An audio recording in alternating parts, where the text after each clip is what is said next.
hear your views on immigrants. What do you think about immigration in general in the United States? Well, I think, first of all, there's no such thing as an immigrant in general. I mean, there are some groups of immigrants who come to this country and add tremendously. There are others who come here and go on welfare. I think one of the sad things is people tend to talk about immigrants in the abstract. And there has never been a time in the history of the country when immigrants from different places were all the same.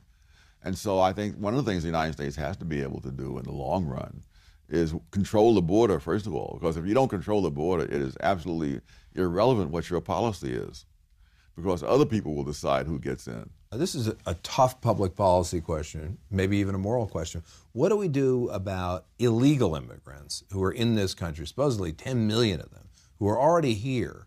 Can we change the law and kick them out, or do we give them a path to citizenship, or what do we do, or ignore them, which is what we're doing now? Yeah, well, ignoring is the most politically expedient thing to do. The question is whether or not you want to enforce the law. And if you enforce the law, I think you'll solve 90% of the problem. You know, if you're here illegally and you pay a price for that, fewer people will come, and many of those who are here now may decide that it's time to leave. You don't have to, the silly notion that you have to search out every illegal immigrant. Nobody is even suggesting that. But do you agree, for example, with what Arizona is doing where... Yes. Okay. They're enforcing the law. And it's ironic that the government has stood idly by while all kinds of cities across the country have publicly announced that they will not obey the law.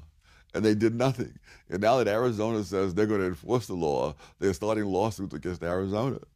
So you don't think, for example, it was proposed by John McCain, and President Bush supported this, a kind of a path to citizenship? No. Where you say you got... There's always been a path to citizenship. You just don't break into the country and expect to take that path.